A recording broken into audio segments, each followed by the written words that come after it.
I was so excited about this year's You've Got Blessed project. And I was like, hey, I'm going to have to do something different than I did last year. And so I was like, let me do something that is close to home. So I went to the store and got some gift cards for my neighbors and blessed them with that. So I went upstairs first. I have two neighbors upstairs. So I was like, knocked on the door, and guess what? No one was home. I was like, okay. So I end up putting the card with the gift card on the door. And then the next neighbor, I went across the hall and I was like, I knocked on the door and she's like, I think you got the wrong apartment. And I was like, no, I didn't. She was like, who is this? I was like, this is Eunice. I'm like, what's your apartment are you looking for? Yours. I put her apartment number. I said her apartment number.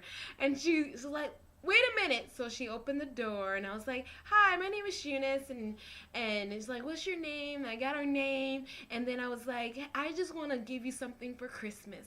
And she was like, thank you. You know how like people pause for a minute and they're like trying to figure out like, okay, you're giving me something? Why?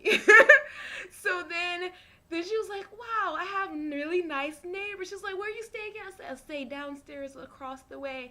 She was like, oh, thank you so much. So she closed the door. So I went downstairs and went to my neighbors next door and I knocked on the door and there was two gentlemen that stays there and they were like, and I was like, hi, I'm your neighbor across the hall and I just want to give you something for Christmas. And he looked at me and he was like, paused a little bit and said thank you.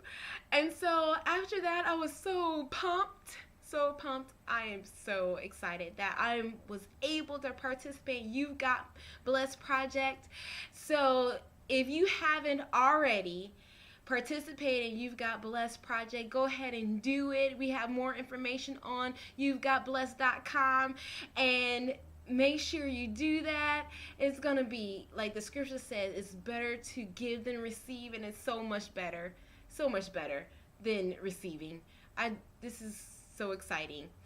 Um, so I just want to say, tag your